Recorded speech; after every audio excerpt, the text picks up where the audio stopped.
By the time I left office on January 20th, I had unresolved questions in my mind as to whether or not the Russians had been successful in getting U.S. persons involved in the campaign or not to work on their behalf, again, either in a witting or unwitting fashion.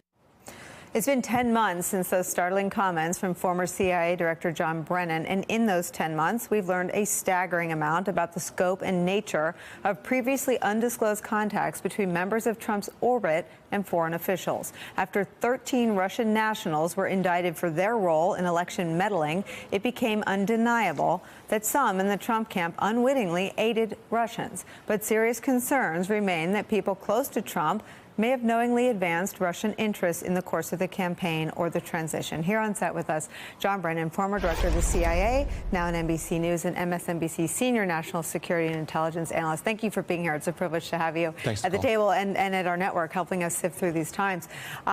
We were on the phone the day of those 13 indictments, and the reason, I guess, the president's national security advisor, General McMaster, calls it incontrovertible evidence, as though you needed more, is that those indictments actually name 3 unwitting people in the Trump campaign. You've testified to people who may have wittingly aided the Russians. Do you have any theories based on what you're seeing come out of the Mueller probe about who they may be? No, in my comments to Congress, I said that individuals either wittingly or unwittingly may have aided the Russians. And this is why it's so important that Robert Mueller and the investigators continue to do their work, to pull those threads and to try to determine whether or not individuals were actively working and knowingly working to advance Russian interests. That's critically important. And if individuals are doing that, they obviously were doing it in violation of U.S. law, of all types of American ethics and values. And this is something that I think the American people deserve to know about. And hopefully more information is going to be coming out from Bob Mueller and the Department of Justice soon. Well, something that NBC News broke today from the Mueller investigation, at least a thread of questioning, is that Bob Mueller does want to understand better Jared Kushner's contacts with, among other countries, the Russians. Do you, based on the public reporting, think that it is a legitimate line of questioning to want to understand if Jared Kushner's campaign activities, either wittingly or unwittingly, aided those Russian efforts? Oh, absolutely. Jared Kushner, obviously, is somebody who's very close to Donald Trump, someone who had the confidence of Mr. Trump.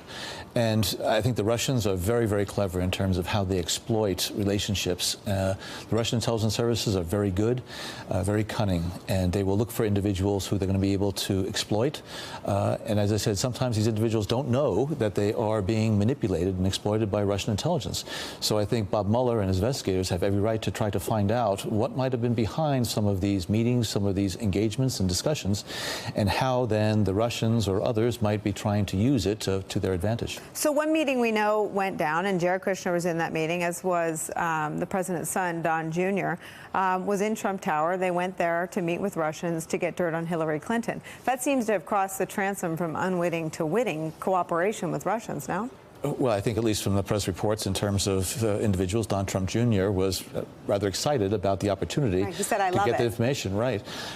It's hard to disavow an interest in something like that on his part. So I don't know still what's behind the curtain, and I know that this investigative team is among the very best investigators. And I think what is happening now in terms of the indictments that are coming out, this last indictment of those 13 Russian citizens, there was not a single mention of the Russian government or security services. I think it was cabined appropriately there. I wouldn't be surprised if we're going to see future indictments of Russian officials who are going to be implicated in the interference in the election. Bob Mueller was the director of the FBI when 3 senior members of the Chinese People's Liberation Army were indicted for cyber hacking. So this, I think, is now coming to fruition, the investigation, and we'll see what are the other shoes to drop. But I'm confident that Bob Mueller and his team will get to the bottom of it. Would you be surprised if one of those shoes was Jared Kushner's involvement, having run the technology side of the Trump campaign? Well, I wouldn't be surprised if individuals that were intimately involved in the campaign and who were close to Donald Trump were being targeted by the Russians and might have fallen prey to those efforts. And whether or not they were actively abetting the Russian efforts or not is something that I think hopefully Mueller's team will find out. I want to show you something Admiral Rogers, the head of NSA, testified to this week on Capitol Hill. My concern is I believe that President Putin has clearly come to the conclusion there's little price to play here. Bingo. Clearly what we've done hasn't been enough. Your predecessor, one of your predecessors, General Hayden, my former colleague from the Bush years, is quoted as saying he's very concerned that as extensive as the 2016 operation was, it may have only been a probing attack from the Russians, testing for American weaknesses and seeing how much they could get away with. He believes what's coming in 2018 and 2018 could be worse, much, much worse. One, do you share that concern? And two, what explanation exists for everything about that testimony from Admiral Rogers, who was just the body language alone screamed defeat, and whose words made abundantly clear that he has not been directed by the President of the United States to respond to the Russian cyber attack? Well, I do think all Americans should be concerned and worried, and Donald Trump should be concerned and worried about what the Russians are going to do in the 2018 and 2020 elections. And I think what Admiral Rogers was evincing there was his deep, deep concern that we're not doing enough. And I think he said exactly that the Russians are clever, they're cunning, they're capable, they're going to try to hide their tracks. It's not just the Russians, it could be others as well that are now thinking about how they're going to interfere in the elections. And I'm hoping that there are some senior level meetings that are taking place, but at least from some accounts, there's not been the type of national security discussions with the president actively involved in this, determining what we should do to better safeguard our electoral systems, to be able to also make sure that the Russians understand that if they do something, they are going to pay a price. But I think, as Mike said, there's little reason, I think, on the part of the Kremlin right now to believe that they will. When we were in the Obama administration, we took action throughout 36 intelligence offices, closed down residences, but we knew that our window was closing rapidly, and it would be up to the Trump administration then to pick up that baton and really take the hammer to the Russians and let them know this is unacceptable. And so we have to improve our defenses, we have to enhance the security and the technology that we have available. The federal government has to work with the state governments, but also a clear message has to be sent to the Russians that no more. You cannot do this and get away with it without paying a price. Well, Chris Wray testified weeks before Admiral Rogers did and said that the president has never directed him to do anything that you just described. So if we have a president who doesn't read the PDB based on news accounts and whose intel briefing doesn't include any oral briefing about Russia's role, how do we achieve anything that you just detailed to protect ourselves from Russian meddling? I don't know. I worked with the last three presidents very closely, and Clinton, Bush, and Obama. And as you know, President Bush got down into the details of issues, and President Obama and Clinton did the same thing. There is no substitute for understanding the complexity of these challenges and to be the one who's going to make informed decisions. And if those meetings are not taking place, if Donald Trump is not reading the materials that's put forward to him, I have deep and grave concerns about not just the cyber issue, but also issues related to North Korea, terrorism, other types of things. So, you know, one part of me is angry because I think there are things that should be done. But I think, like Admiral Rogers was showing, I think there's deep, deep worry and concern for this country's national security. Well, one place where they could do something is Congress. They could demand oversight hearings about the security clearances. There were a bunch of people walking around the West Wing who hadn't cleared. It's not a low bar, but it's a pretty narrow bar. The FBI checks the background of every candidate for White House service, not to decide if they'll be a good communications director or chief of staff, but to determine whether or not they're a target for blackmail. Jared Kushner was reading the PDB. Did you ever hear, and the DNI, I understand, at least in the Bush years, put together the distribution list for the PDB. Did you ever hear any concern within the intelligence community about who was looking at the PDB? Well, it was a very short list. It was one that was carefully looked at, and everybody who had access to the PDB had top secret SCI clearances so that they would have access to the most sensitive information so they could do their jobs.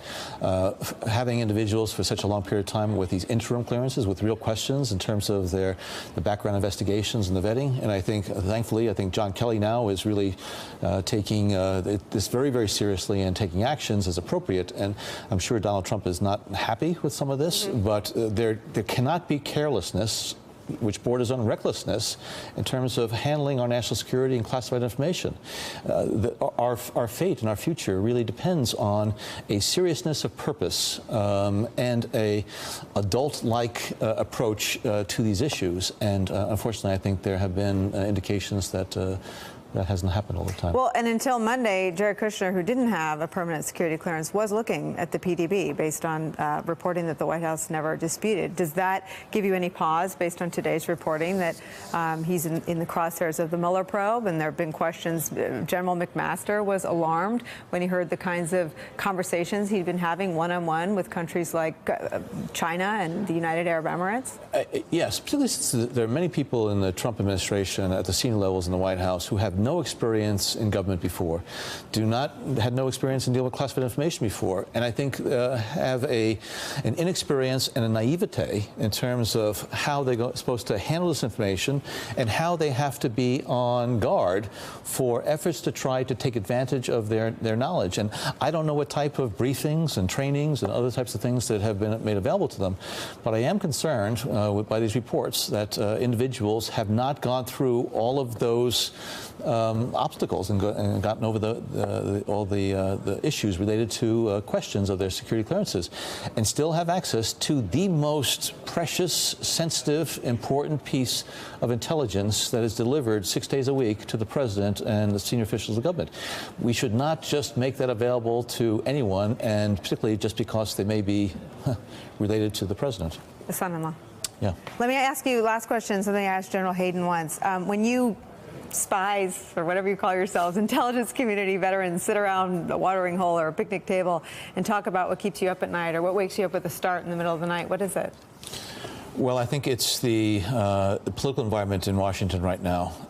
I am really concerned that the depth of the partisan rancor and animus in Washington is like I've never seen before. It is preventing us from dealing with a lot of the domestic issues that we need to deal with, whether it be gun control or issues related to our economy. Also, though, it inhibits the ability to take a firm position as far as foreign policy is concerned. And I think also it's no secret to anybody that Donald Trump was very ill-prepared and unexperienced in terms of dealing with matters that a head of state needs to deal with, head of government. And I think this is now coming to roost. And I am really worried, and particularly the reports of the last couple of days, that I think he must be feeling this pressure. And there's a part of me that, had been very angry at Donald Trump for the things he said and things he did. I am now moving into the realm of deep worry and concern that our country needs strong leadership now. Our country needs to have confidence that we're going to be able to deal with a Mr. Putin who is flexing his muscles once again on the military front, that we can deal with North Korea, that we can deal with these issues. And if we have somebody in the Oval Office who is unstable, inept, inexperienced, and also unethical, we really have rough waters ahead. And I do think, fortunately, it's going to get a bit more painful, a bit worse before it gets better. But I do hope that we're going to be able to get through this very, very difficult chapter of our history without incurring damage that will be could be long-lasting. Your former colleague James Clapper thought he was too unstable, just to pick up on a word you just used, to possess the nuclear codes. Do you agree with that? Well, when I hear what Vladimir Putin was saying, just yesterday about the nuclear, capabilities that he has, and then the president of the United States is tweeting about, Alec Baldwin this morning. I mean, where is your sense of priorities? And so I think a lot of Americans are looking at what's happening with a sense of, this is surreal. And I'm hoping that those in Congress, as well as the 30% of Americans out there who still believe in what Mr. Trump is saying, will look past that and say, are we really doing what we need to do as a country to protect ourselves and ensure that our children and grandchildren are going to remain safe, secure, and prosperous in the future? And I have my serious doubts. And the longer this goes on, the worse it's going to get. I'm so grateful to you for spending some time with us. I hope you'll come back. We're really lucky to have you here. Okay, Thank you very much. Thank you.